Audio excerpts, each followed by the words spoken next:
I think Texas will only become a mainstay grape state like Oregon or Washington, mainly Washington, whenever we could have a national brand. And now when I say a national brand, I'm saying like if I go to Washington, it's Chateau Ste. Michelle or it's Columbia Crest. And can we do that? Yeah, we can do that. I mean, I can do that with any one of these. You're just talking about the sheer amount of the sheer wine. amount. We have 4,500 acres up here probably right now planted. And every year we're going to have excess until we find that we could grow more grapes, but we have to have a home. And to have a home, we're going to have some big wineries or big players. Now you could say, is Gallo looking here? I don't know. Is Constellation looking here? I don't know. As land prices grow on the West Coast, you might see them come over here and do something. Who knows? But I don't think we'll have a name for ourselves until we get something that's in 30 states and they say, God, that's Texas?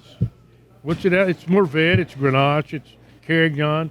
Then people turn their heads and go, God, what's going on down there? What's happening? Hey, they call me the meat man.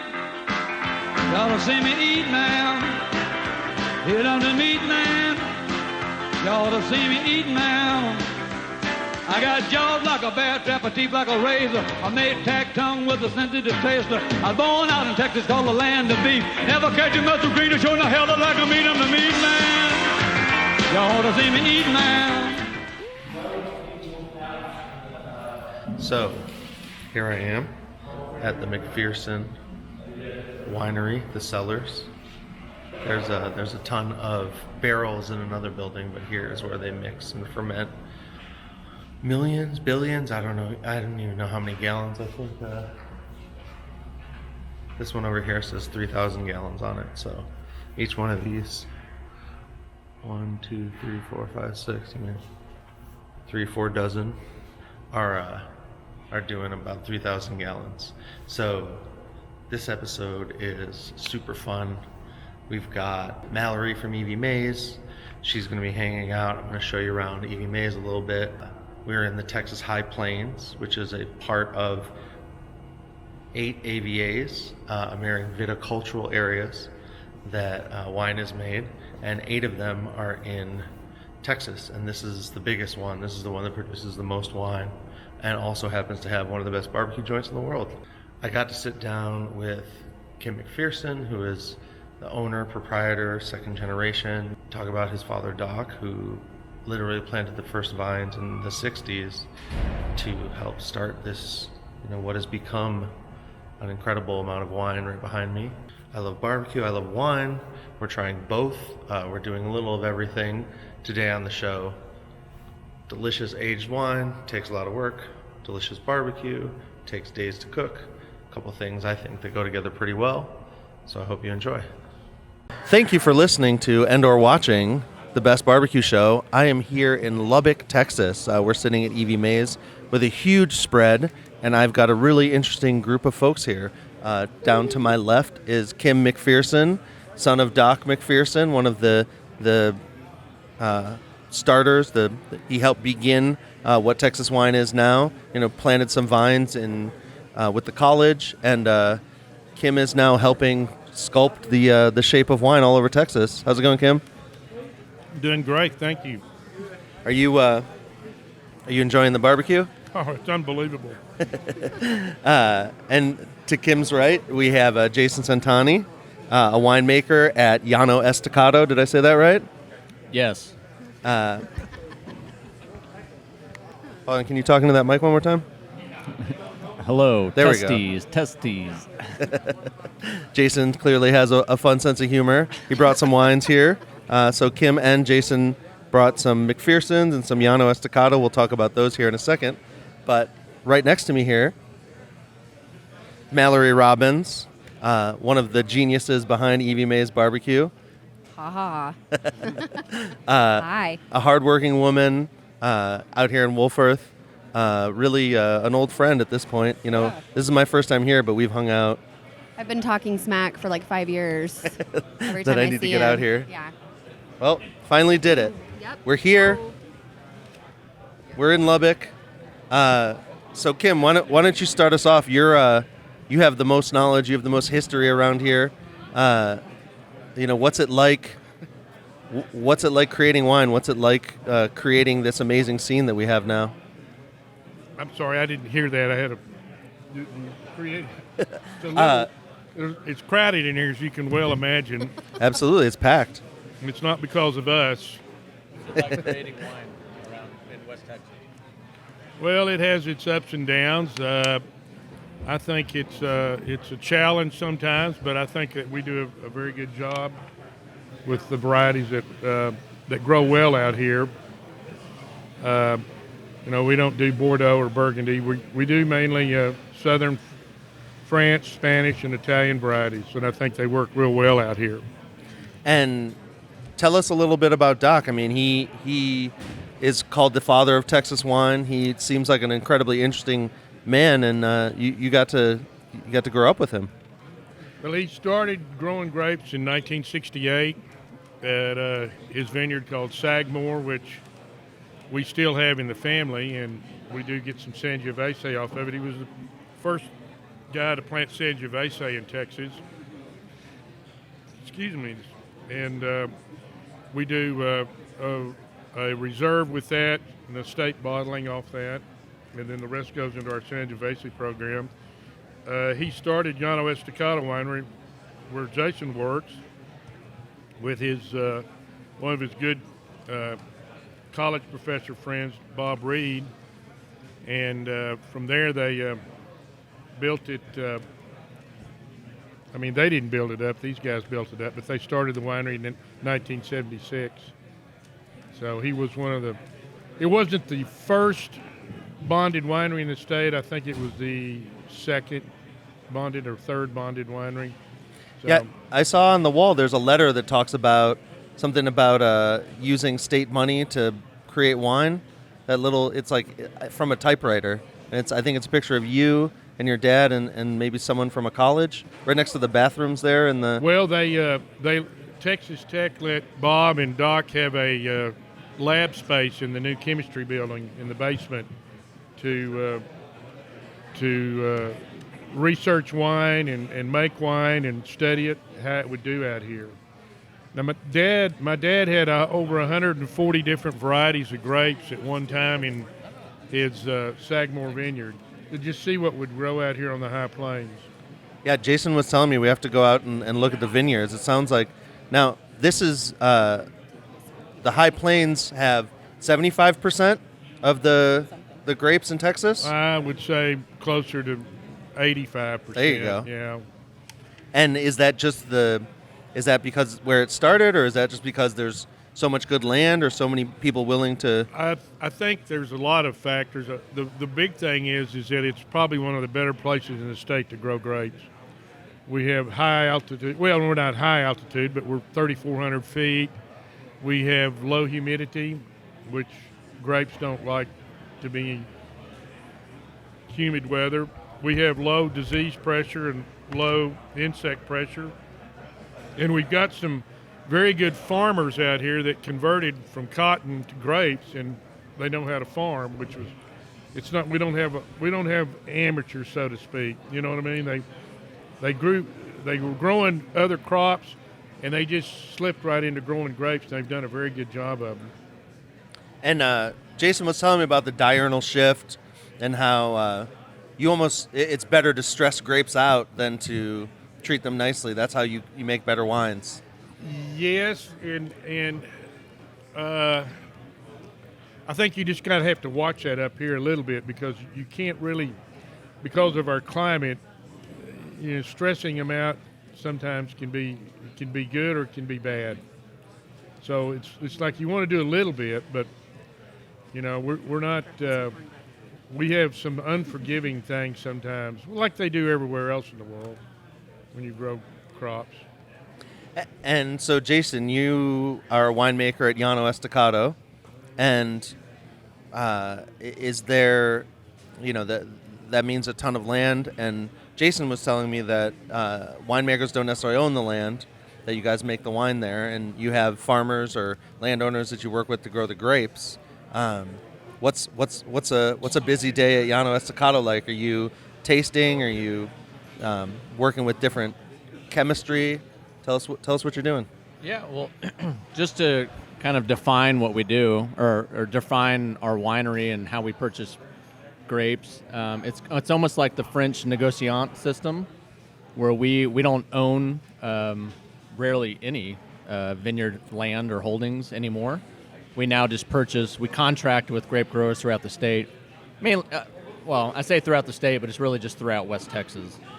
So West Texas can be defined basically from, say Lubbock all the way to El Paso. Okay, I mean that's not the true geographical, Right. But whatever. That's essentially where we purchase our fruit from.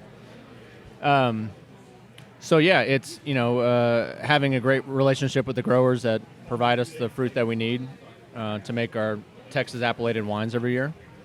That's a hugely important aspect of what we do.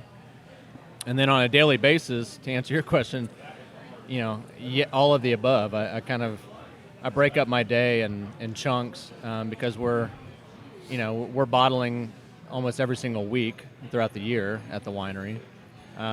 We're blending, we're stabilizing, we're preparing for the next harvest. It's really hard to explain exactly on a daily basis what I do. Because there's just so much. There's a lot, going on. So a lot of moving parts. We're a winery that makes a lot of different varietals and blends, probably too many, but that's just kind of how we've evolved. And I think I'm the 7th winemaker to be at Llano Estacado, and I'm just helping maintain the portfolio and helping create new wines as we go along. And we just switched to red here. Kim, can you tell us about the wine that we just took a sip of here? Well, this is a reserve Syrah that we did from one of the largest grape growers up here on the High Plains. It's Lehigh Vineyards, owned by Matt Adams. And this was sort of a unique Syrah. We got about 5 tons off 40 acres. This was one of the first crops they had off that. Had some hail and stuff on it, and they really weren't going to pick this, but we talked them into it, and it turned out really, really nice. We didn't do a lot of it, but we decided we'd make a reserve out of it. And we got a delicious over here from Mallory, so obviously you're enjoying it. Very good. It's really good. Is that, we're eating barbecue. Barbecue is something that takes time. Wine obviously takes a little longer than that, but they both are kind of a slow food. It's something you want to take your time making because you want it to be good. I'm glad you said that. That's exactly how I define winemaking, which I kind of ripped it off from Clark Smith a little bit, and he says that in one of his books. And it's okay. No one listening knows who Clark Smith is. That's right. That's the best part is we're educating at every moment. So like you can tell all your old stories. No one's heard them. He's a wine industry genius. Sounds but yeah, like an he interesting made guy. that association, and it's truly apt, and it's like it's an amazing. I mean, it really is a great analogy. And so, Kim, you said you had to convince them to use the grapes. Did you taste them, or how do you evaluate we a went grape and looked before at the you? vineyard, and we saw that the fruit that was on all these vines, which wasn't a lot of fruit on 40 acres, was pretty incredible. So they really wanted to please us, and so they picked it. They mechanically picked it. It's beautiful. So we decided that once we got it in the barn and we were messing with it, that we were going to keep this as a reserve. And so, but this year we got a lot more Syrah from them, from this vineyard that's kind of come back. And so we're introducing a line of 6 reds. As for a better term, our kind of a luxury series, we did 10 barrels of each, pure 100% varietal. My daughter over here, Cassandra, is getting a gentleman out of Oakland to redesign our package label for that, and then we're going to give it to this man, Jason. So I should say Jason Hisaw and Cassie Mcpherson are sitting across from us. They're off camera. They're a little shy, but they are here eating barbecue with us. It sounds like I'll throw you on the mic here, Cassie, and you're going to get a real close-up. But it sounds like you worked at the Lazy Bear, which is a Michelin star restaurant. You do a lot with wine. Tell us kind of what it's like being in a wine family. It's a great learning experience. It's always a challenge. There's lots of different facets of the industry which are really important, starting from just the farming itself. Yeah, and it sounds like y'all kind of grew up with wine. You know, it's a multi-generational family at this point. But Kim, you spent some time on the West Coast at UC Davis. Yes, is that true? And worked at Trefethen Vineyards in Napa, where actually my daughter worked at one time as an intern. And they said, "Hey, we had a guy named Mcpherson that worked here," and she said, "It was my dad." So it turned out really good for her, and yeah, Napa was it's a different animal. I mean, they do in the fact that it's stuff. just a lot more land, or what? I think It's a lot more established. It's more established. It's more yeah. established, a benchmark growing region, completely different climate. There you go. I think that's what he's trying to That's say. what I'm trying to say. It's been there a while, and Yeah. And you get, I can't Established imagine. identity is what I'd like to say. I can't imagine the weather you get off the mountains and the coast, and Yes. there's so much. You know, someone like Mallory or Arnest that run a barbecue joint, they care about, they use certified Angus beef, so they care about where the cows come from, that it's good meat, and they can test that in certain ways. But with wine, it's like you could grow grapes on 1,000 acres, but if they're on one side of a hill or the other side of the hill, or they're getting Exactly. the ocean breeze, it's almost maddening to think about how much work it is just to get all the grapes to taste right. The variables that y'all have to control, Jason as opposed to the variables that we have to control, are a lot different. Jason is now opening a kind of a unique wine for us. It's called Windblown, and it's actually owned by my guys in the cellar. And we do probably 1,000, 1,100 cases. And this is a wine that's in 7 states now, and we're very proud of it. And it's a typical red Rhone blend, Mourvèdre and Carignan and some Syrah, Grenache. Well, and I got to meet This is Spencer. a retirement package, so to speak. I got to meet Spencer this morning.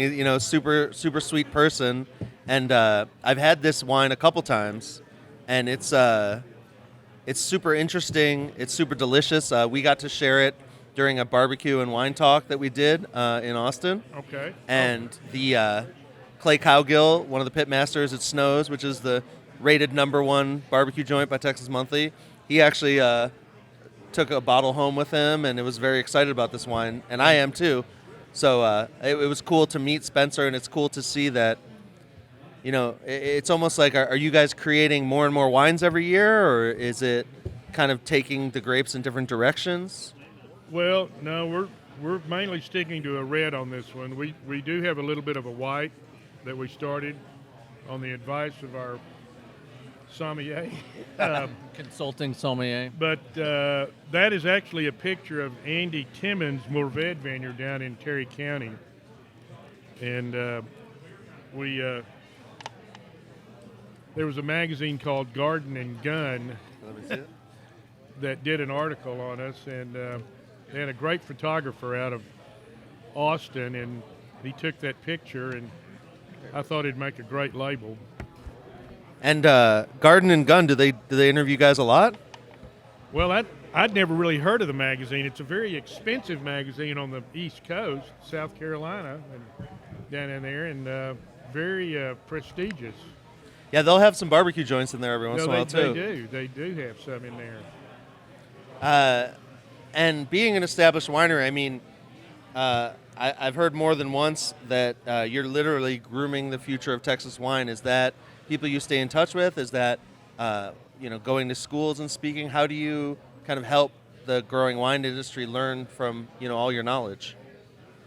Well, I mean, I don't go out and teach. I was letting our wines do the talking. We've become, I think, we're not anywhere near as big as these guys, but. Yeah, but I mean, literally, what went through my mind whenever you asked that question was the next I'm in the next generation of winemakers in Texas, and exactly, yeah, Kim, his wine does all the talking, and as it continues to win awards and be the benchmarks for certain styles of Texas wine. That's what the next generation of winemakers look to help form, their wines and hopefully try to surpass, kind of set the bar really high, and then that we can, challenge ourselves to make, even better wines than what Kim does. And I'm sure he continues to, raise that bar every single year. Well, and let's, I meant to warn you guys ahead of time. This show isn't, necessarily avid wine drinkers, but they're getting into it. Jason was on the show with Mark Black, and we talked about wine and barbecue, and I think a lot of the barbecue people are taking on wines or looking at it. And of course, Texas barbecue, Texas wine. So don't be shy if you guys want to talk about awards, just kind of how you've shaken up the wine industry by saying, hey, Texas is a great wine. Texas is there's 8 AVAs. We're sitting down the street from, what did you say, 85% of the grapes in Texas? So let's hear, well, I mean, tell us I'd why like Texas to throw wine is toot awesome. my own horn, and I don't know who Toot it. nominated me, but Mcpherson Cellars was one of 3 wineries nominated, and I was a semifinalist for the James Beard Award last year. Woo! And we were very, very, even though we didn't win, a brewery won in Maine, but we were nominated and we were semifinalists. And I don't know if it really took hold in Lubbock, but in other places of the state, I got a lot of phone calls and out of state. But that was a pretty prestigious thing for us, and I think the nomination came from what I'm trying to do in Texas is to promote Texas wines in a better light, and that's why I'm on the East Coast. I wanted to be out of state to show what we can do in this state, and because of that, I guess what we've done is that now we are a co-packer for Llano, and we do make a Federalist wine for the Llano group out of Chicago.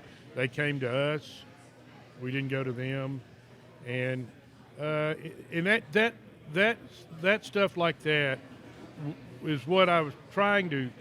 The tide rises all boats unless your boat has a leak in it. But if your boat's good, then you should rise up with us. And this is what I don't know if I'll see it in my lifetime, but I'm hoping guys like Jason and Spencer will, Well, and if I may just jump in real quick, I've tasted a lot of great wines in my career, being an advanced sommelier at Pappas Brothers Steakhouse, Texom, etc. And so when I'm out showing Jason's wines, Kim wines, wineries that I represent in Texas, I show these wines as amazing wines. I think that people come to me well, this is really great for a Texas wine, and I say, no, that's a false statement. This is a great wine, period. And I think we are now in a time of Texas wine, at least for me, showing these wines to restaurateurs, sommeliers, that the wines deserve the credit and the recognition of being an outstanding wine region, and that makes my job so much easier when I'm trying to put one Texas wine on every wine list in the state of Texas. And yes, my passion is barbecue, so I get to tie it into another passion, another rabbit hole. Yeah, but I get to go to a lot of fine dining restaurants around the state, and I go to sommeliers, and I say, you're now going to taste Texas through my eyes, because I want to show you what Texas is capable of. So that's kind of where I'm at, and to obviously highlight what these guys are doing in the winery. And to tie it all in with what we're talking about, I just want to say Texas wines, it caught up with the barbecue. We're we're finally on the same level, right? And just to point out that every wine we've tried and paired it with, this magnificent spread of barbecue we've had has paired really well. Really good. So don't be afraid to order wine with barbecue, fellow Texan wine and barbecue enthusiasts. Yes. Well, and that's, we're not just sitting here with some great winemakers, but we're sitting here with the owner of one of the top 50 places in all of Texas, which, since you've won that award, hundreds of places have opened. So you're helping inspire the future too. Is it cool to see? I mean, we're drinking world-class wine out of plastic cups and eating your barbecue. It's kind of a fun world we live in. Yeah, how bizarre. I mean, 6 years ago, if you would have told me that we would be sitting here before 1 o'clock trying all these fabulous wines. Lunch somewhere. It is. That's right. But yeah, I mean, it's really, really cool. It's really cool to be a part of great food in Texas. Texas has so many awesome things to offer: wine, barbecue. It's really neat, especially to be in this part of the state where, like Kim said, 85% of the grapes are grown really close to here. So it's all really cool. I mean, we love wine. In fact, I just got a text from one of my gals behind the counter, zoomed in on Kim and a bottle, and they were like, "Is that for us?" Yes, it can be. And I was like, "Calm down, be patient. See, look." They're like, yeah. So, anyways, yeah, it's really cool to be a part of all this. So, thanks for coming and doing this here, guys. Well, so tell us more too. I mean, you're in this beautiful wine region. I think we're sitting next to some. I think they're Mounted Patrol. Yep. Mounted Patrol of Yep. Lubbock. So we got big cowboy hats. We got big wooden tables. But at the same time, We got guns too. Yeah. I mean, right there. Just point that out. this could be a table in France where we're drinking wine and eating some other sort of cooked meats. I think Texas is becoming just another part of the world. It's not necessarily big hats and horses, but it's cool to see that we can have great Texas wine, great Texas barbecue, and it's a place to connect. I think that America has a problem with disconnect. America has a problem with too many Subways and McDonald's, and now I'm happy to sit at a table of people who are bringing more and more culture to a state that people don't realize is the best state in the union. Cheers. Oh, cheers. Thank you. Texas. Cling, cling, cling, cling, cling. Yeah, no, it's I love, and barbecue does this as well as wine, but it brings so many people together in all walks of life. And just like you pointed out, we've got the Mounted Patrol right here. We've got some farmers next to them. I mean, we have school teachers, farmers, we have lawyers that come in from downtown. There will be suits and ties and guys covered in paint from construction sites. Yeah. So, I mean, it's just one of those things that just kind of brings us all together, and nobody fights when they're in here. Yeah. Not usually. Hey, there's no bullshit at Evie Mace. That's right. Well, and I like the fact that there's a lot of misconceptions of Texas in general, and it's fun to be living here for the last decade and just learn that you can find the whole world in Texas. There's even a city named Paris, but it's just so interesting to me that we can sit here and we can talk about wine, and Jason, who will without fault wear a suit every time I see him, with a fresh pocket square, with his advanced sommelier pin. I mean, we could all be in shorts and this guy would still be wearing a suit with his hair perfect. But there's just a lot of class coming to Texas, and I think that it's beautiful to see, that Kim, you mentioned some of your wines. Is there a stage? Is there a place where people put the world of wines together? Are you more trying to win American awards with your wine? Where are people, for those on the show have no idea what's going on, how are Texas wines just kind of taking over right now? Well, I mean, I have a pretty good following on the East Coast. I've been over there, up there 6 years now, and and we've increased our sales up there from 200 cases to 2,500 cases a Wow. year, and we have a really good following, and I think it's because of the varieties that we produce. I'm not trying to make cab.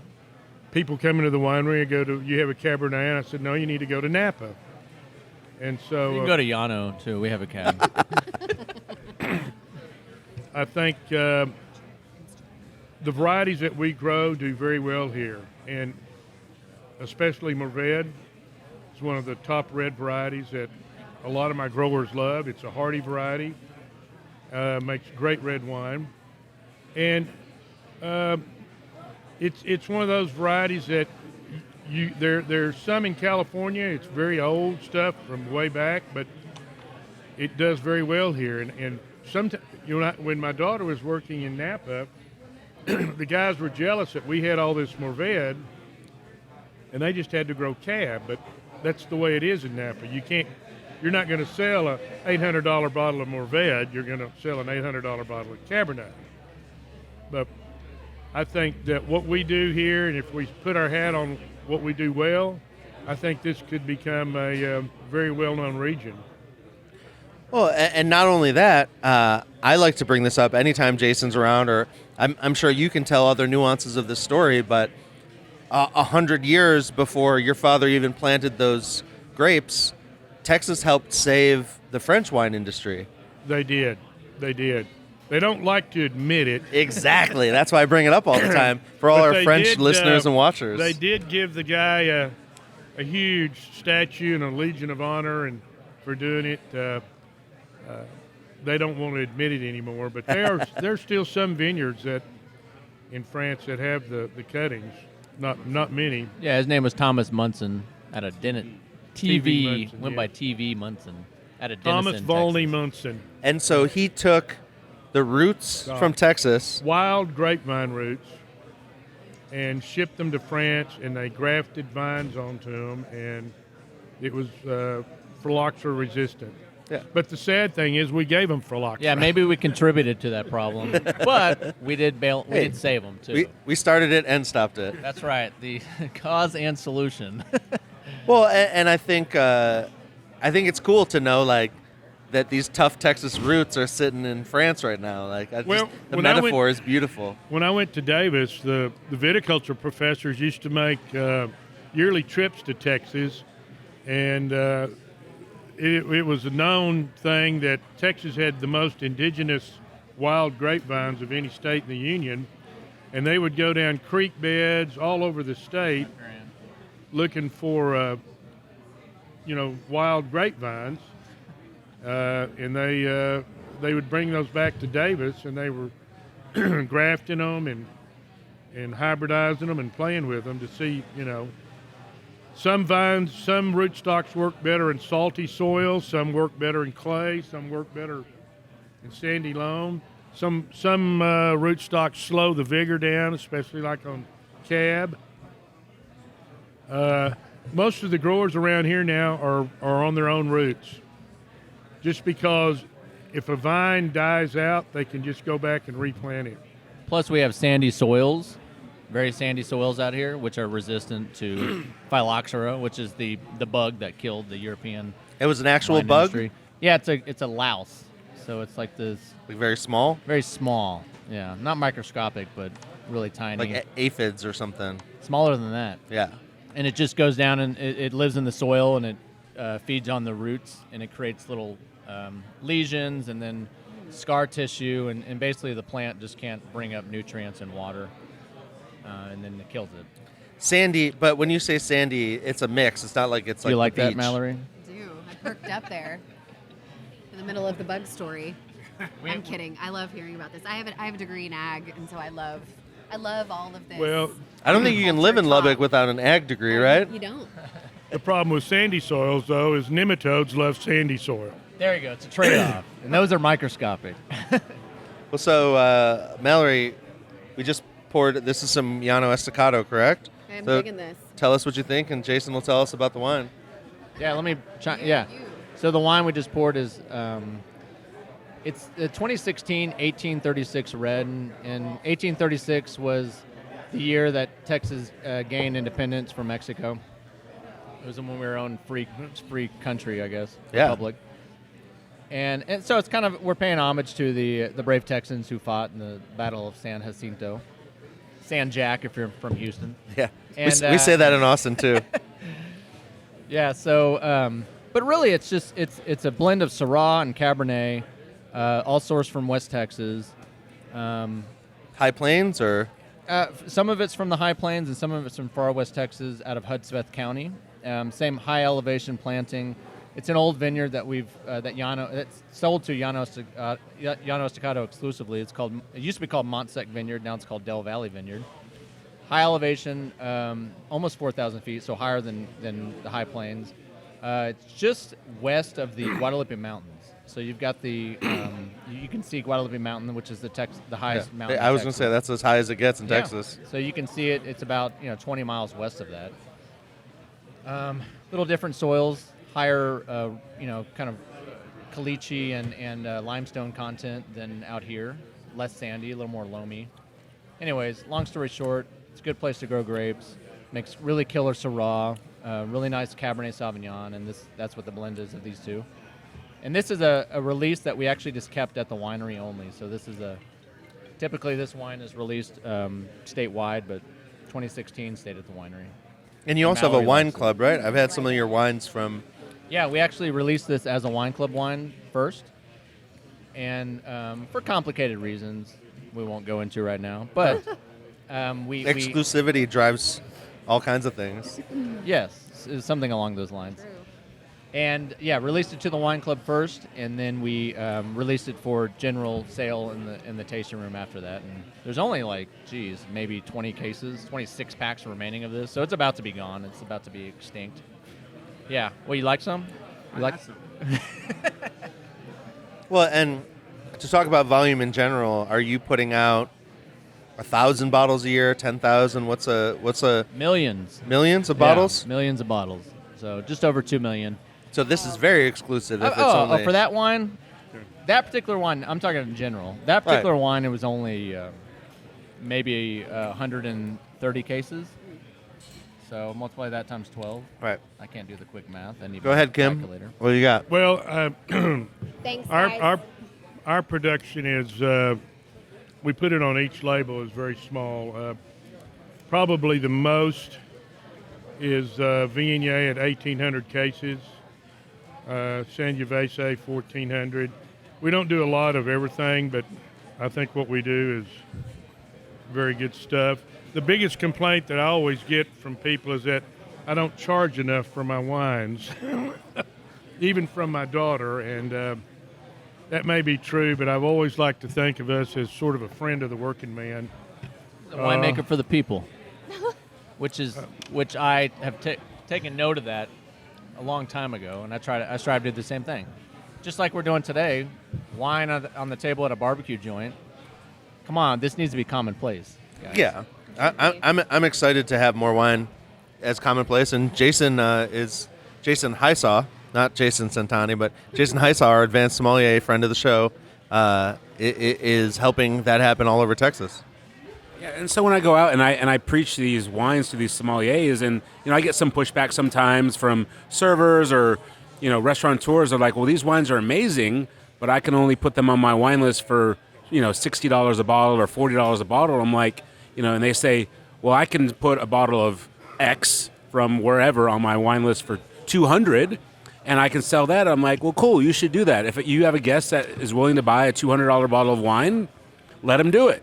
But these bottles on your list for $60 and $40, I have 3 sons, and when my wife and I go out to dinner, we don't have that kind of wine budget. We want to have $100 worth of wine, a $60 and a $40, a white and a red, and we want to enjoy it. And these wines tell us stories. So again, Kim said, wines with a work. These wines are approachable. They're affordable. These are Tuesday night wines. These are Saturday night wines. These are wines that are meant to be enjoyed with friends, family, and kind of just what we're doing right now, here.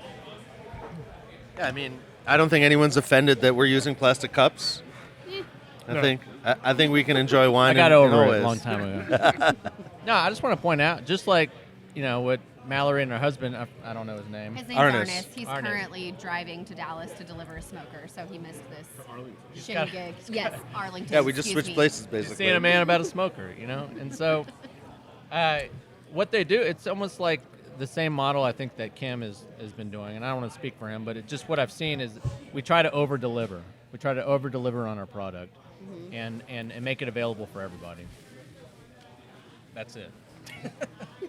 Well, and that means, and I like specialized knowledge. You know, I know a lot about barbecue. I'm learning a lot of wine, but that means that someone who knows the winery, someone who knows the history, who knows what's out there, can go into a place and save $20, $40, $60 on a dinner and still get an incredible wine that was made right here in Texas. So, you know, for all the environmentalists or whatever, you know, it's a shorter distance to travel. It's supporting the local state economy. There's so many positives. I could probably spend 10 minutes here talking about it. Absolutely. And I think it's just like, you know, the renaissance with barbecue that's been going on in Texas. We're higher quality ingredients. Same thing with Texas wine grapes, sourcing higher quality grapes or growers, the next generation of growers building upon the previous generation and improving it. So you get a higher quality source material. And if you know what you're doing in the winery, which a lot of Texas wineries do know what they're doing, I've got plans. you know, it's a safe bet that when you go and eat at a Texas barbecue place and you see a Texas wine, that it's going to be a killer combo right there. And it's all going to be high quality. Well, Well-made. tell us some of the quality control and how you're bringing Evie May to the next level.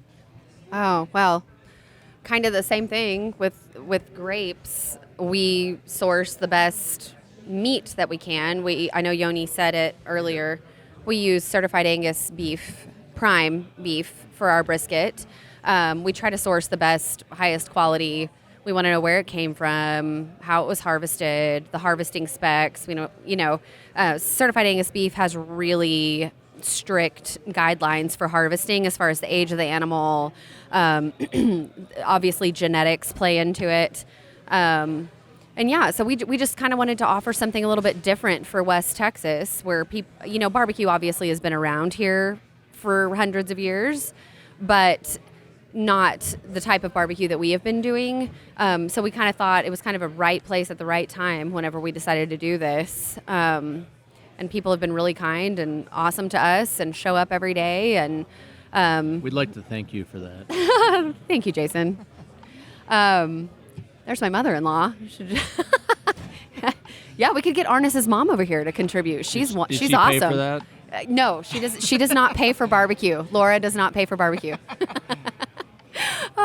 Anyways, we just want to serve the highest quality product, kind of like Jason said, over deliver. We want to, which we're not cheap, but we can't be any cheaper or we would be bankrupt. I would call. I'm looking at things from 10 years from now, and when you can buy brisket for less than a steak, and a steak cooks in 10 minutes, and a brisket cooks in 16 hours, you're getting right now. I think Texas barbecue is one of the best deals in the world. Yeah. And I mean, a lot of people don't understand that. And I mean, we'll have somebody come in that kind of freaks out that our brisket is $23 a pound. But what they don't know is if we're paying $3.99 a pound for brisket, we yield 40%. So we hand trim. Obviously, we do reserve a little bit of that trim for our house-made sausage, but a whole brisket that we buy at almost $4 a pound, yielding 40%, not even including the labor, the time, the amount of time that it takes to cook it, trim it, season it, cut it, serve it. We're already at the price of a ribeye. I mean, that you would go to the store and buy a ribeye. And people don't blink at that. I mean, it's a ribeye. It should be that price. So they don't really realize the quality of brisket that we are serving. So that's kind of been hard over the last 5 years, just sort of the education that's had to take place out here with that kind of brisket. And, we aren't just cooking a cut of meat like 100 years ago where you just cooked it just enough to be edible. We're cooking that cut of meat to not make it just edible, but delectable and delicious, and that goes Makes me great. wanna scream. And it goes great with these wines. And you don't even need a pound because you should definitely go buy a pound. But it's so rich and filling, and it's so intense in flavor. Mm-hmm. I mean, And Yeah, how much- Right. you're getting so much time and effort and, Right. and And intensity. how much in will a that bite. pound feed? A pound, I mean, that'll feed 2 to 4, depending on how hungry. 4 people. That's cheap. That's $6. I mean, I think so too. It's hard in this part of the state, you know. I mean, but I think people are kind of figuring that out and realizing that it's a high quality product and that we really care about what we do, and you know, we're not going to serve junk, and it's not cheap. So we're thankful that this part of the state is embracing us and kind of learning with us as we go, and it's pretty cool. Well, and I think, you know, I've been, I don't want to be like the harbinger of doom here, but I've been telling people that, you know, expect the price to go up, and it really is the difference. You know, if you're worried about spending money, if the price goes up $5, you know, you can still get, you get a quarter instead of a half pound or whatever. But I say go big, because right now we have amazing producers. I've gotten to sit down with the certified Angus beef ranchers and farmers,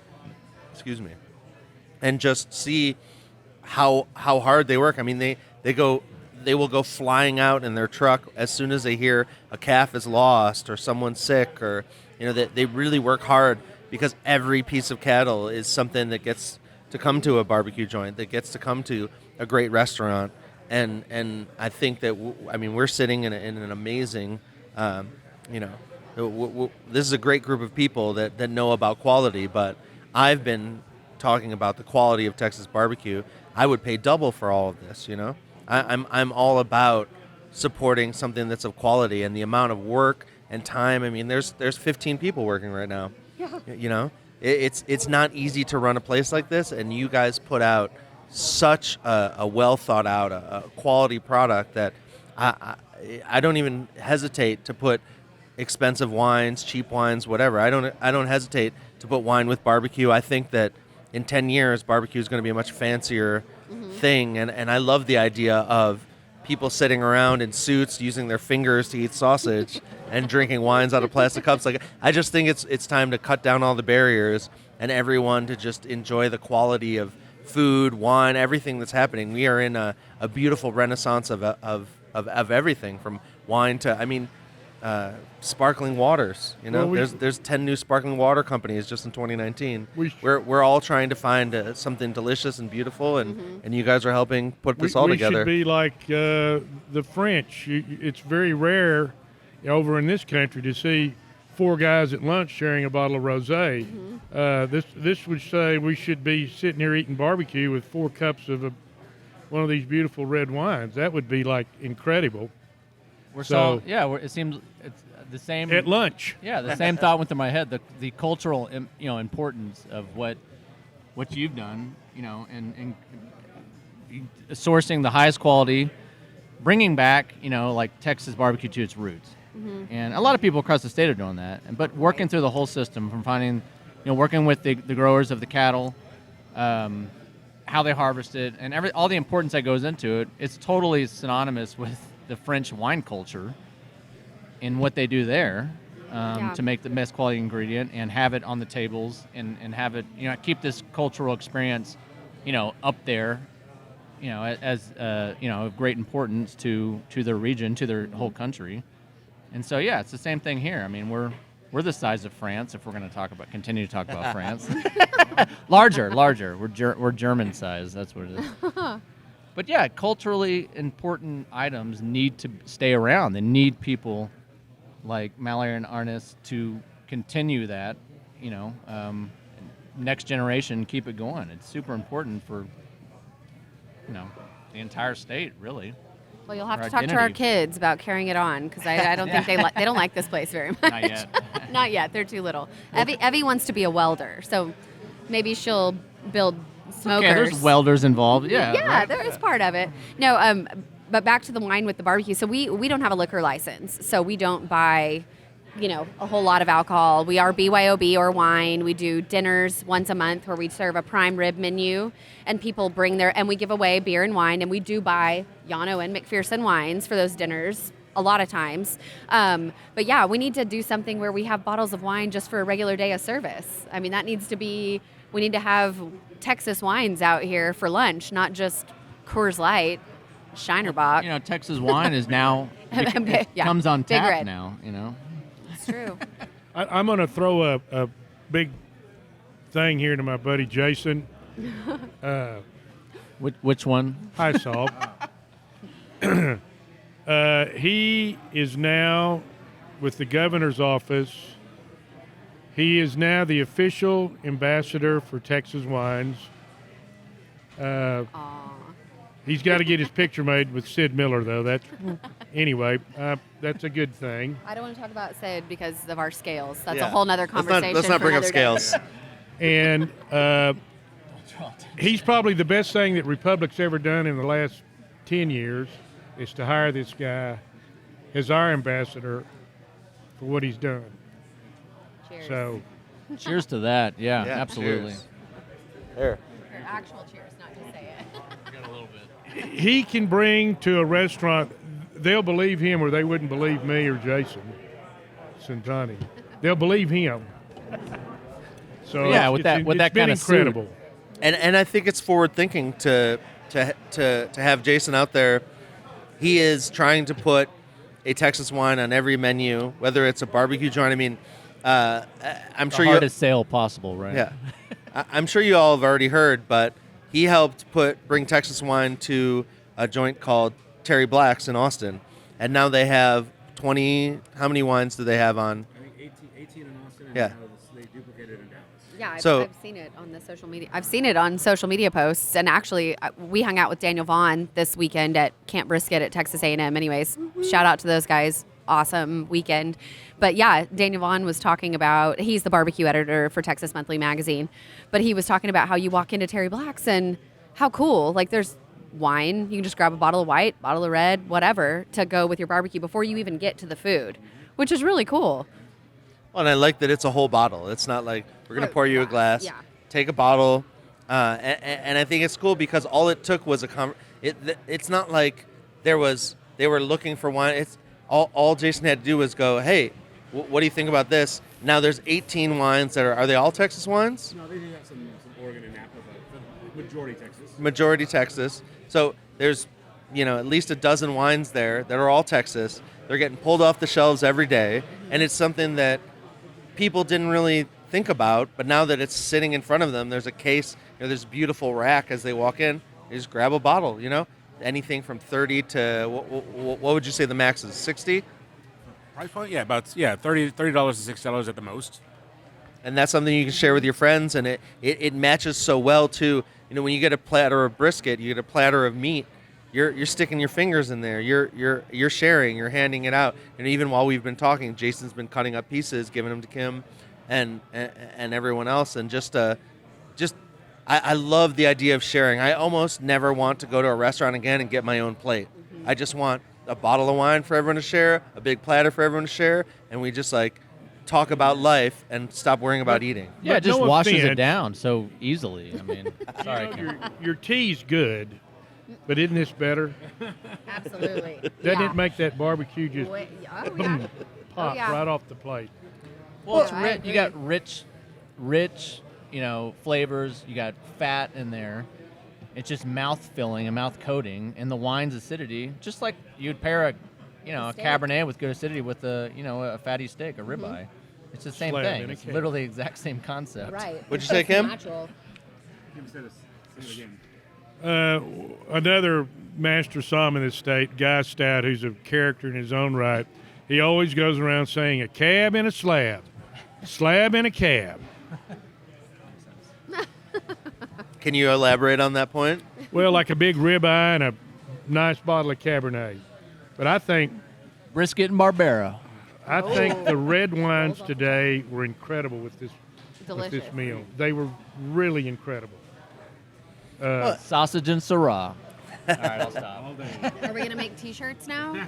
Oh man, I'm just telling you, it was very good. Hey, you joke. I'm about to order right now. All these wines today were just absolutely, there was nothing. It was just incredible. Well, and I'll add them into the show notes. Some of them obviously are exclusive, so you have to join a club or get to know Jason here a little better to get a hold of one. Nah, they're All the ones I brought they're all available at the winery. They're all available? 2 of them are available through broad distribution. Not in like grocery stores or anything. You have to source them out at a specialty wine shop or restaurant. I try to keep certain ones in. Well, and Just it's email kind of the Jason point. Hisaw. Yeah, exactly. Get in touch with me, but I want to make sure that the wines that I show from them also have some kind of exclusivity to restaurants and sommelier, and just again, you're not going to find it in every grocery store and every retail setting. I want certain Texas wines to be in a more restaurant setting because they deserve the credit to be paired with certain fine foods and on restaurant wine lists. And the beautiful thing is, like, I feel like a surfer. I feel like someone who I was kind of paddling when I started the show. I'm paddling a little bit harder, and I feel like I'm just catching a wave where we get to eat some of the best food in the state. We get to drink the best wine in the state. And we're just sitting here doing it like, people barely even know. It's like, oh, there's a bunch of mics and cameras over there, but You can see, people, like I've seen the farmers stare at us. A lot of our regular customers are like, what's going on here? But I think it's cool to make it a big deal because all of you, I get to show up and cover the story, but you guys are working so hard every day to make this a reality. And I think it's so interesting because, no one knows what goes into that sausage more than Mallory. No one knows what goes into every bottle than Kim and Jason. And But go ahead, Kim. we need you more than you need us. I'm not sure about that. Well, because you are getting it out to the public, and that's a big thing. And without the public, who's going to come to Lubbock to my winery except if you're going to Colorado or New Mexico? Right. Even though we do have a winery tasting room in Fredericksburg, it's just that we need people out here. The social media, whatever you may want to say about it, it's a two-edged sword, but it's incredible for us. Well, and let's talk about that because you have an amazing building in Lubbock, an old Coca-Cola bottling plant. Yes. And was that something the doc secured, or how did that even happen? I did that because I was at a winery for 16 years. It was out in the country, and we had well water. We had our own wastewater system, and this and that, and I just got tired of that. And I wanted to be an urban winery. And when this building came up, it was the old Coca-Cola plant. It was sort of like it just fit. And the city welcomed me with open arms, and I have my own water now. I have sewage. I have electricity. I have it all. And, it's incredible. I love it. And if you go to Europe, if you a lot of wineries are in the towns, in the villages, and they're not out. Some of them are, but when we were in Rioja in Spain, there was all kinds of wineries in the town there. It was so I don't know. I like being in town. Yeah. Well, and to touch on what Kim said about social media and us needing you more than you need us, being in this part of the state is difficult from a barbecue standpoint, from a wine standpoint, I'm sure. People don't bat an eye to spend X amount on a bottle of wine at a winery in Fredericksburg. It's just a lot different in West Texas. The mindset's a little bit different. Lubbock's a slow town, slow to catch on, which is great in a lot of ways. I love that. I love so much about Lubbock. We'll never leave here. But yeah, it's really difficult. And we need podcasts and interviews and people to kind of tell the story and to say, look, we're out here in West Texas, kind of out here in the middle of nowhere. No, there's not a million people out our door, but we're really working hard to provide some of the best quality food and wine in the state, and we deserve to be talked about too.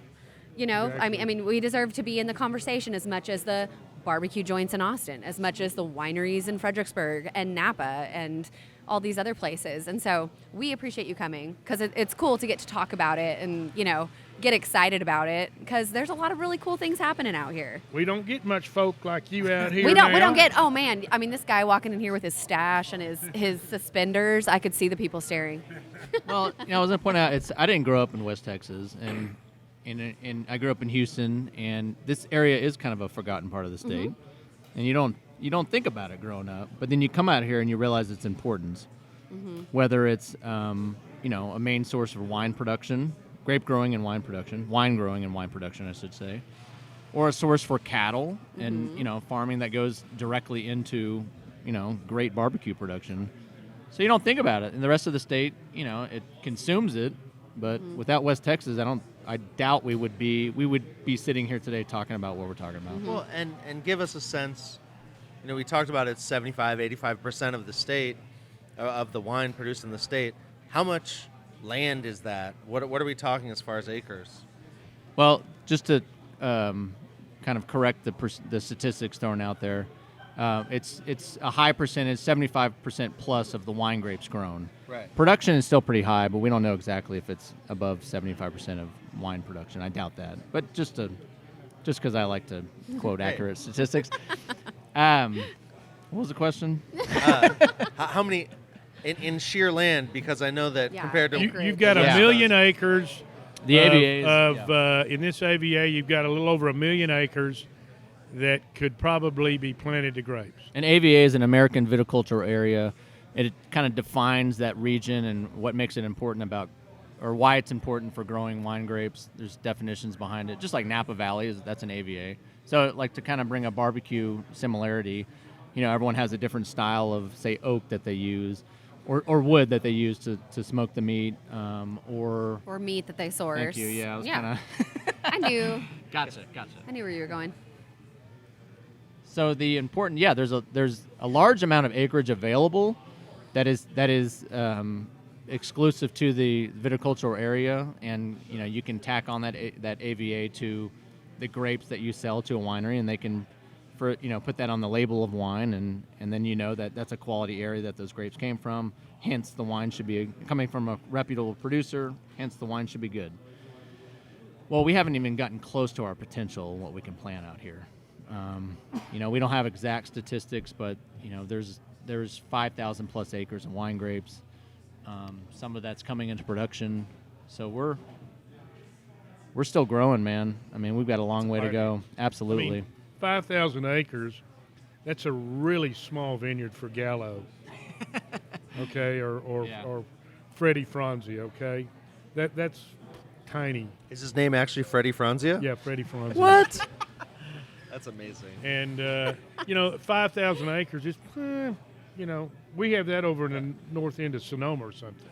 Yeah. I mean, we still have a long way to go, but we're getting there. Now, if we fenced it all in, we could call it a clos. A what? A clos. Clos. It's a French word for wall. It's a wine geek humor right there. It's a little wine geek humor. Just Google Burgundy and CLOS. CLOS. And Wikipedia will take care of the rest. There's a pit maker named KLOS, right? Close Pits. Oh, I don't know. There was one at Red Dirt. Not Evie Mae's barbecue pits. Yeah, not that Evie Mae's barbecue pits aren't some of the best in the world, though. True story. So the cool thing is that these things are driving all kinds of industry.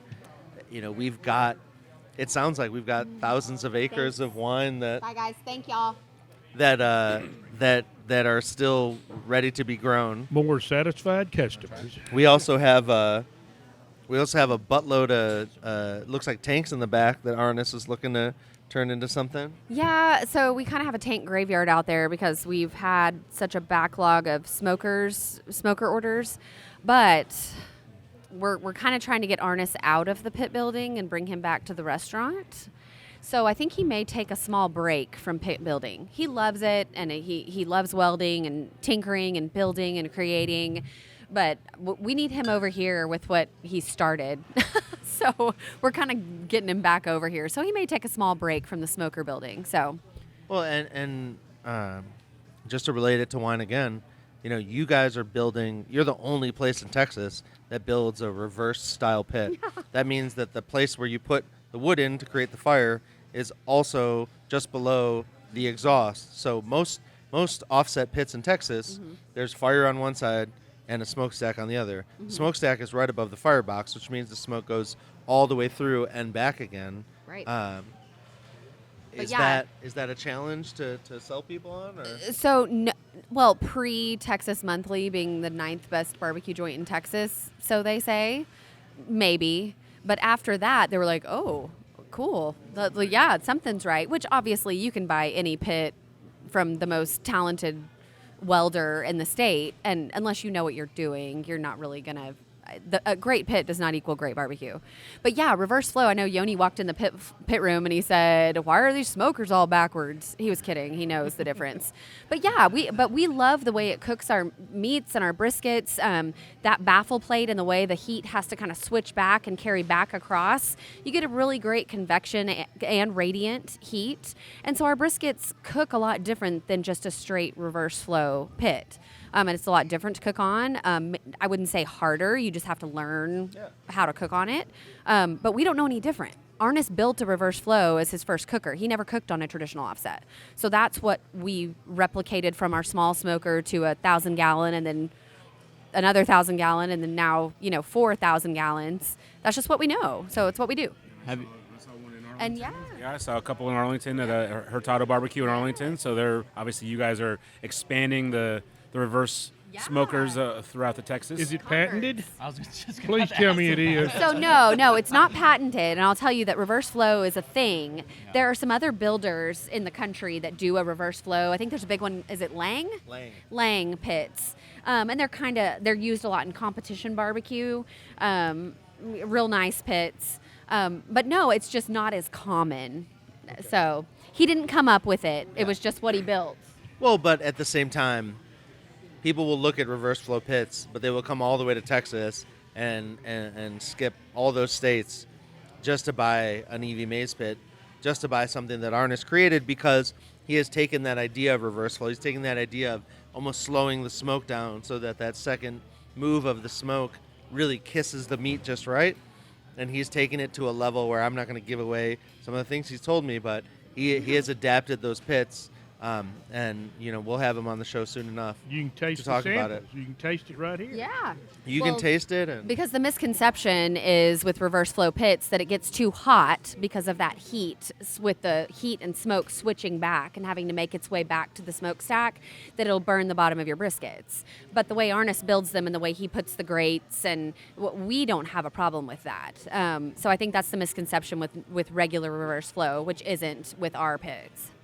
Well, and I was going to relate, wine and barbecue again, but I was going to say that it takes, there's lots of little moves. There's lots of little ways that your pits are different from most reverse flow pits. There's lots of ways that you have earned. And although you say 9th, I think that I challenge anyone to tell me the difference between the top 10 barbecue joints, because they're all... If you're in the top 10, you're all 10 are number one to me. Yeah, I mean, there's so much fantastic barbecue in the state, and we love Texas Monthly, and the rankings are awesome, and they're so great for us, and it's sort of a fun thing. But truth is, there are a ton of great barbecue joints in the state that you can get some of the most fantastic brisket. Not everybody, I mean, a lot of people think because you're a top 10 joint that you should just be far and away better than all these other joints. It's not degrees. You're right. You're talking about, I mean, the quality of the meat sourced with the top 10 barbecue joints, the love and care that goes into it, and preparing everything, stuffing sausage, making sides and desserts homemade. Speaking of dessert, I need to go get us some dessert. I just realized I need to buy it. Can I ask you, when you say joint, is that a loving term for barbecue places? Yeah, okay. Not like marijuana joint. Okay. No, it is. It's like good. Yeah, no, joints. That's kind of what we call. Yeah, barbecue joints. Okay, Barbecue good. joint. I love that. Well, Yeah, low key, nothing fancy. It's a joint. It's not a restaurant. We don't have waitresses, table service. It's a joint. I love it. Well, and I like the way that we can drink 4 bottles of wine, eat barbecue, and we could have spent as much or more than someone would have spent at a steakhouse. We're getting amazing barbecue in the middle of the day. And I think it's so interesting because there's just so much quality to everything we've eaten. I mean, I'm looking across the table to some things that I haven't even had to taste yet, and I will get a bite. But it's fine dining, Texas style. Man. exactly. And why shouldn't This is you fine have a dining glass in of wine at lunch, not just a beer? Fine dining in Lubbock. In yes. Lubbock. Hey, man, Wolfirth. Well, that's right, Wolfirth. Yeah, Well, and Or my the question suburb. is, Suburbia. Mallory waxed upon the different ways that they're making pits different, they're making meat different, they're looking for high quality. Between you two winemakers, Which, by the way, I finally felt the same sensation that other people feel whenever I start waxing on the dynamics of this wine tank or that, and the subtleties of this wine and that. I got that slight glaze over, and I think it's amazing that barbecue joints can speak like that nowadays. Yeah, man. It's awesome. well, and some of these, Mallory might be able to speak on it, but just in general, some of these places they're adjusting how many grams of pepper they put into things. They're adjusting how many, the different coarse, whether it's pepper or garlic powder or onion powder, whatever you're putting on your briskets, whatever you're putting in your meat, there are so many minuscule adjustments that could make a world of difference. So 50 years ago, you might have just had a guy, dip a brisket in whatever seasonings, just mix this, mix that.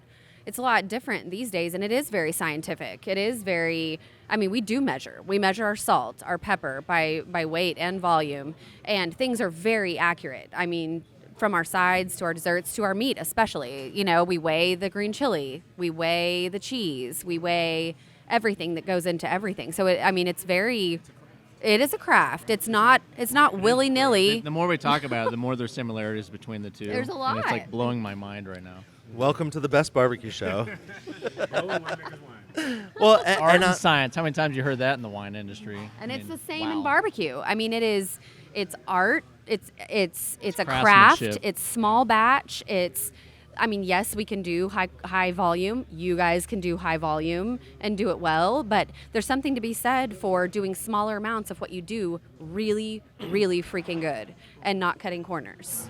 When you sell out, you're done. That's what you I make. love that. I love and it. the fact that he's making. Same thing. He's making 100 cases of this. He's making 200 cases of that. When it's gone, it's gone. Like that's That's it. it has a short window for people to enjoy it, and that's what it's meant to be. It's not meant to be just like overproduced. Wait for tomorrow here. Wait for next year with the winery. Right? It's just a little bit longer in wine. A little bit longer. Well, and my question is, I know a lot about the nuances of barbecue. So what are the ways that you're maybe challenging yourself, or maybe y'all are changing the way you make wine? Or I just got to tour a little bit of Mcpherson, and there's these beautiful giant tanks that you might see at a brewery, but they're very different because they're for wine. You might see different ingredients, or you might be sourcing different yeast. Is there... I'm going to go get dessert for us. Oh, thank you, Mallory. Yeah, no, I know where you're going with that. And Let's go. winemaking nowadays is a combination of traditional and modern techniques.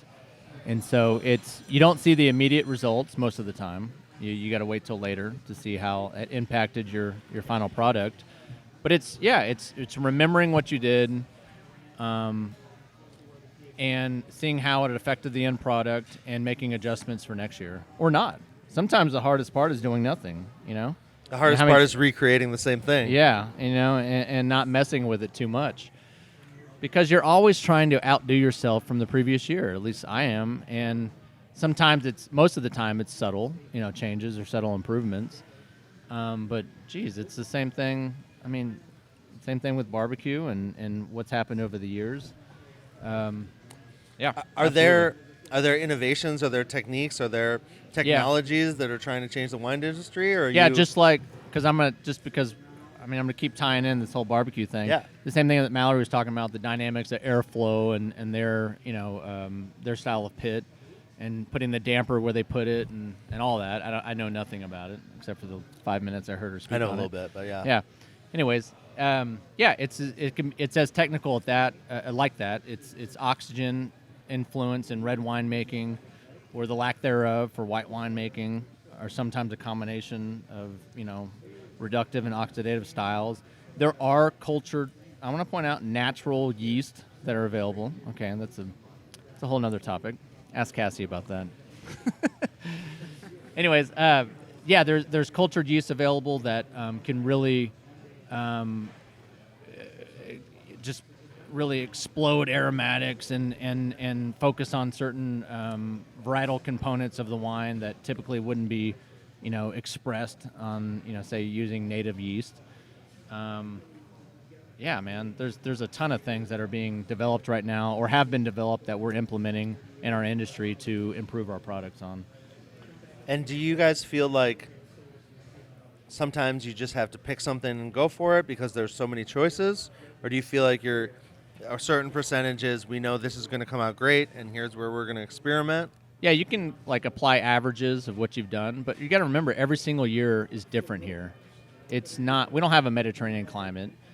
Right. We don't know exactly what we're going to be handed, what kind of hand we're going to be dealt every single year, if you want to make that analogy. And you're And talking. so sometimes you are scaling back, your percentage of new oak. Sometimes you're not using any new oak. Sometimes you're just not even leaving the stainless steel tank. So you got to take what you get for the year, which you've helped develop with your growers. But even then, sometimes there's curveballs, and you don't know exactly, what's gonna show up in the fermenter. And you use your experience, you use your knowledge to kind of help mold the best possible product. And is there I've been to a lot of breweries around the state of Texas, and every once in a while there's a beer they just pour down the drain. Is there a certain amount of loss, or are you to the point now where you're not really killing anything? Absolutely. I think the art of, or the craft of making wine is, a continuation of losses. Okay, there's always, every time you move a wine, every time you handle it, there's a loss involved. So Just in the not a lines catastrophic or total loss. Sometimes, accidents happen, but I would say, yeah, you're removing a little bit here and there. It's and the wine is self-clarifying over time, just through natural settling. Or, if you filter or refine, then yeah, there's going to be losses involved. But yeah, the whole process from start to finish is a series of losses. Yeah. What would you say? Jason and I have a lot of fun. Not you, Jason, but this Jason. Gotcha. We have a lot of fun. I'm having fun. We have a lot of fun sitting around, drinking wine, talking about barbecue, all these things. To me, most of these wines happily pair with barbecue. Most of the foods, I'm not a stickler. I'm not worried about every little, if this is a peppery or this is whatever. Yeah. Do you feel like, to me, you can pair almost any red with, the red meat, the things we're eating. Is there something from your winery, from Mcpherson, just in general? Would you suggest certain pairings, or would you say, just bring a bunch of wine and taste it for yourself? I can't prove it, but it seems like just every wine that was selected today, which there was a lot of advice given by our brother Jason Hisaw over there. Yeah. And his infinite knowledge in wine and food pairing. But he, just the wines he mentioned, because I asked him before I came, which wine should I bring? And he just, off the cuff, he just knew where to go with it.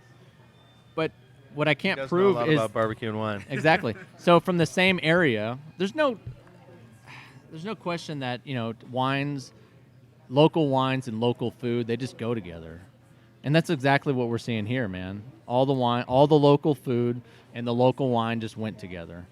And, we make a lot of different local wine, but with a little bit of guidance, a little bit of suggestion, it just paired perfectly. Like I said, the fat, the marbling in the meat, the smokiness, the texture, it just washed down. That wine just washed it down magically, and that's what it's all about. Well, and again, I consider these two gentlemen in front of me dear friends. We have dinner probably once a month here in Lubbock, and we bring some cool wines. And Yoni and Cassie are going to join us tonight for some old French wines. But it's like, Fuck yeah. but it's about again, going back to Earmuffs that, over there. wine is just meant to be enjoyed with family and friends, and it's about sitting around a table just talking about it and just enjoying it. And he said, what should I bring? And Kim said, what should I it's just, I know their wines, I know what they're capable of, and I know these wines are going to shine with this type of cuisine. And at the same time, these wines can shine with the highest end French cuisine at some of the highest end places in Houston, Dallas, and Austin, and San Antonio. These wines, again, deserve recognition for being a great wine category, not just, oh, it's a great wine for Texas. Like, no, I don't allow that to be said around me. These are great wines, and that's kind of where I'm at with it. And just these are great wines for what they are, great wine. Do you have to brown bag them still? Good. Brown bag. Yeah, I'll just go on record and saying Texas wines, listen up, Texans. Texas wines don't suck anymore, okay? Right. Can we just say that out loud? Well, aren't we far from that point? Aren't we? Yes, but still, there's a lot of people in the state, and everyone hasn't heard it yet. But at the same time, me and Jason were talking. I've been grilling Jason for the last 12 hours because we're sitting in the car and there's nothing better to do than me to just take notes and ask him questions. It seems like the word Texas actually brings value to wine outside of the state and in parts of the state. What do you think, Kim? Well, it's been a rough hill when I first started out, especially doing Sangiovese, an Italian variety. We had to brown bag that a lot when we went into restaurants, and when we did, people always thought that it was an Italian wine because this is what we kind of had a goal at Mcpherson, to make old world wines in a new world kind of a style. And we're not big oak fanatics. We like to go fruit forward, and the Sangiovese would always fool people. In fact, I've been invited twice. I've sent my wines twice to Italy for the International Sangiovese Symposium, and they always they think that it is old world, and that's one thing that really makes me proud. Really, more than a gold medal, is old world feel, and we can do this. We can do this in this state if we wanted to, and I want to, and I've been doing it, but I know we can do it. When you're talking about stumping the sommeliers, basically, you're talking about a blind taste, they will call it an old world. Maybe not, maybe a certified one. Maybe you go into a restaurant and the guy says he's a sommelier, the deal, and you can fool him. And I don't know. I don't know how I would phrase that, but you taste the wines and you go, huh, this isn't Texas. You go, yeah, it is. We used to do that a lot, but we don't do that anymore. And I don't have to do that. And again, Cassie's a fellow advanced sommelier, and she obviously, is in Napa Valley, and she gets to taste a lot of great wines. She was at a Michelin star, Lazy Bear, and so again, we've been very blessed to taste a lot of great wines in our career. So again, when I go to these sommeliers and restaurateurs in Texas, and I just say, hey, I know what good wine tastes like, and I want to make sure that you know what Texas is capable of. I'm never going to bring the wrong wine to the account because I've done my homework on that restaurant. I know what their menu is, I know what they're serving, and I want to make sure I bring wines so I don't have to do games or play anything. It's not for me anyway. He's bona fide. I want to make sure that I want, taste Texas through my eyes, her eyes, our eyes, to show you what Texas is capable of. And again, I don't have to do parlor tricks and I don't have to brown bag it because, again, the wines speak for themselves. Centanni, yourself, and many other winemakers around the state of Texas are making high-caliber wines, and I let the wines talk for themselves, and I can at least get in the door with maybe a certification or whatever you want to count me for what I am. I can at least walk in the door and say, hey, taste with me. That's where I'm at with it. And they will. Well, and thank you to Jason Centanni. He had to run out. But I think the beauty of Texas wine. I think that the beauty of what's happening in the state. People get caught up in their own local economy, environment, whatever. But it's truly, Texas is growing in unbelievable ways. In a decade, we might be compared more to a European country than to an American country because of the quality. I mean, there's amazing breweries as far as beer. There's unbelievable wines. Distilleries. Distilleries are killing it. And the barbecue, the food in general, we are locking down so much. I mean, Texas barbecue is it now in the Philippines. It's in Australia. It's bigger than any Australian barbecue. They're used to just sausages and things. South Africa. I've got guys in Saudi Arabia I talk to. I mean, I'm talking to people all over the world that all they want to do is recreate what we're creating in Texas. It's incredible. You hear more about Texas than you do Kansas City barbecue or St. Louis style, or it's all glad you about said it. Texas. Do what? I said I'm glad you said it. Well, I mean, those styles, they do have their place, but Oh, of course. It's just such a different, it's just different. And what people, I think the craft of it and the art of it and what Texas has done for brisket, people want to recreate it everywhere. And it's only a matter of time until places like Kansas City and other the South. I know there's people doing it in North Carolina, South Carolina. that's pork country. Yeah, it is pork country, And they do very it pork good. country. Their ribs may, they're pretty good. They're delicious. They know what they're doing. Yeah. All right, we're pulling Jason Hisaw to this side of the table. I'm going to say this: like Texans are very prideful of things from Texas. If you look at Buc-ee's, Lone Star, Garrison Brothers, Tito's, like Shinerbach, like people are very prideful of things from Texas. So when I go to a restaurant and I say, listen, I'm not asking for 100 Texas wines on your section. I'm not asking for 50. I'm asking for a white and a red to start and see how it does. Because again, we eat local, we drink local. Your barbecue is very about the epitome of local barbecue. Like again, embrace local. So why not a Texas wine on someone's wine list? And again, because Texans are prideful of things from Texas. Yeah. You can sit over here, Jason, if you want. We can switch Jasons. But that's kind of the secret right now. It's like I love being able to report on the fact that Texas is just taking things to the next level. I'm not sure. Obviously a winery. I have to create a calendar for the show, so I have to think months ahead of time. Now, a winery, you have to think years ahead of time. You have to think about something you might leave in a barrel for a year, 2 years, 5 years, or bottle it. Jason showed up here with bottles from the 60s and the 70s and the 80s. And, wine is this thing where you have to think about it for years, decades. And is it... we don't want a brisket that's been 10 years No, old. no, no. That wouldn't be good, would it? No. We're not aging briskets for a decade. No. If we did, all that would be left is like one bite, probably. Yeah, it'd be gross. That's for sure. Dry, yeah. But what I mean is, are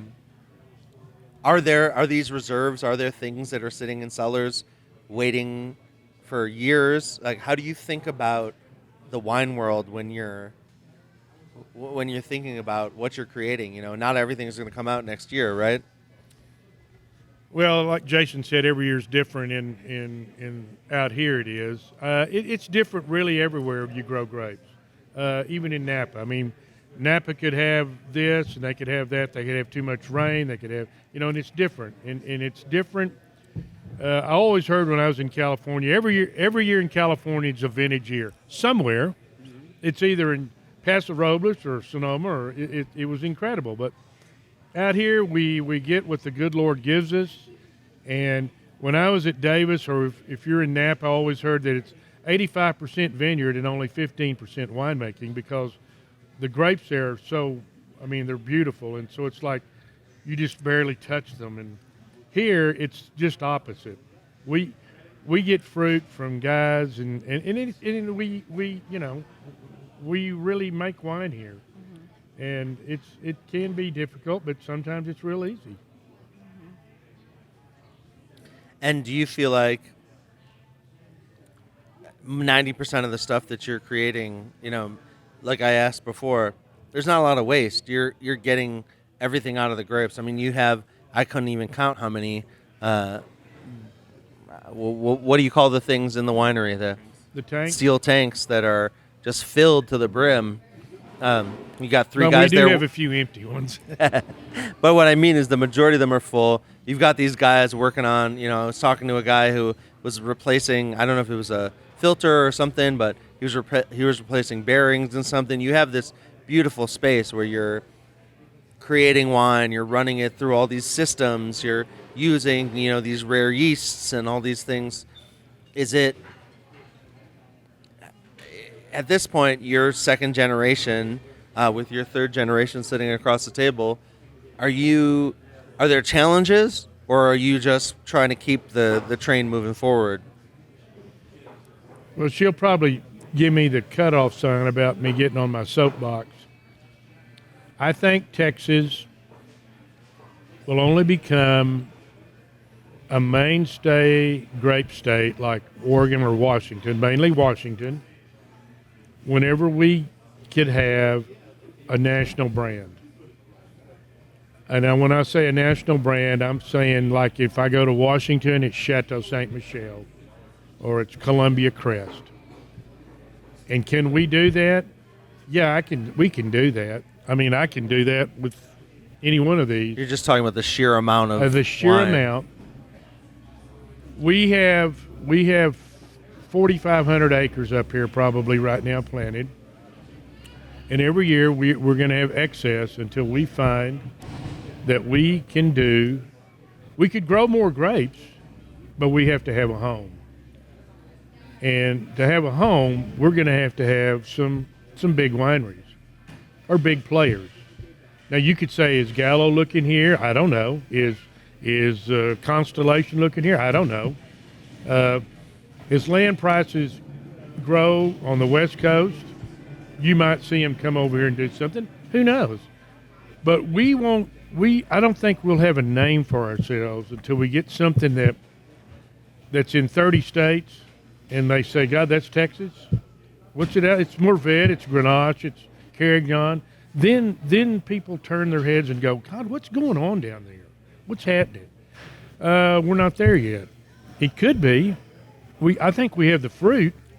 I mean, we have enough fruit now. We could do 50 or 60,000 cases of a national brand, but that's a lot of moving pieces. Yeah, to get it's a lot more than just selling it around. Well, Texas. yeah, to get everybody together, but that's what I think it's going to take. I mean, I can't do that by myself. No one can do it by themselves. No. I mean, I'd love to say that I had 5 or 6 Jason Centannis and 2 or 3 Spencers that I have, and we were doing dog and pony shows all over the country with Texas wines. No, probably not. Well, so one of the last questions I ask anyone on the show is, what's your message to someone who wants to get into the wine industry? What's your message to an enthusiast who just wants to explore more Texas wines? I mean, obviously, the Mcpherson line has a ton of choices. EVS is another whole bunch of choices. So what's your message to an enthusiast who says, I want to be the next Jason Hisaw, the next wine enthusiast? I'm going to let my daughter... Come over here. Come over here. Too bad. Too bad. Come You're sit on down it and now. talk. I'll blur your face out. I think what's important to keep in mind is to have an open mind and to try everything. I tell people all the time I pay very close attention to what's happening outside the West Coast. People are making phenomenal wine, not just in Texas, but Virginia, Arizona. There's wine being made in Colorado. And so if you're looking into Texas wine, try everything and keep an open mind. And remember that these are small producers. We're at the very beginning here. This is a very burgeoning time for the entire industry. Farmers are just starting to learn more, to figure out what works for us, not just trying to do what other people are doing in states with completely different climates and soil types, and winemakers too, And so just like any state, it's going to have a super touristy region, and they're going to be making wine that's not that great. We're the same thing. So it's about seeking out the producers that are doing the right farming, that are making beautiful wines, and keeping an open mind overall. A great answer from Cassie Mcpherson, an expert in her own right, a third-generation wine person. I want to flag Mallory down for the last question. I'll mark it. Here we go. All right. Final question, Mallory. I'm here. We're good. You're busy. You're working on stuff. What's your message? We were just talking to Kim and his daughter, Cassie. What is your message to the people that are enthusiasts, whether they love wine, they love barbecue, people that just love great things? What's your message as someone who has created, a gigantic barbecue joint in, a place where people didn't even think barbecue could be this good? Man, I don't know what my message is. I guess thank you for trusting us and showing up. There's a lot of cool things about this part of the state and this part of Texas, whether it be music, wine, barbecue. Just because it's a small place off the beaten path doesn't mean that they don't deserve just as much attention and recognition. Don't be afraid to hop on a plane from DFW and come to Lubbock and catch an Uber out here and hit up some wineries. And this part of the state just has so much to offer. You work for Visit Lubbock? I don't. You should. I don't, but I should in my spare time when I'm not chasing babies. I just thank you for slowly getting on board with, craft things, whether it be barbecue, wine. Continue to support the local folks. Yeah, there's great stuff all over the world and all over the country and all over the state, but there's people real close in your backyard that are killing themselves, doing it right, working super hard to make the best thing they can. And it may not be a whole lot of it, but they're doing a little bit, and you should be there to get some of it. Amazing words from one of the queens of Texas barbecue. I don't know Queen, if I would love say that. that. I love it. Maybe a princess, okay? No, you're married to one of the I think you're kings. married, You got to so be a True, you gotta be a true. queen. Our Arnis is one of those guys. He has that presence. He's riding his chariot back He is. as we speak. He dropped off the smoker. He just called. He's on his way back from DFW. So Well, and to close it all out, I just want to thank you both. I want to thank Jason Centanni. He had to run out. But I just think the conversation about barbecue, the conversation about wine, the conversation about Texas as a creator of amazing things is just getting started. And I truly appreciate both of you for being here. And I can't wait to come back. Thank you. Tony. Thanks, Kim. Jason, other Jason that had Yeah. to leave. Yeah, it Cassie. was great. Thanks for coming out, guys. Yeah. Oh, gosh. Thank you. Go out, eat some barbecue, drink some Yeah, Texas I wine do- if you can I get your hands would. on it. And we'll see y'all at the next episode of the Best I Barbecue want Show. this, and I want some more of these Okay. because I love the. I know. I I know. ate That's too my many of those. weakness. Can we just do it all over again? I know, right? Empty our stomachs. That's start a over. robocall. Yeah.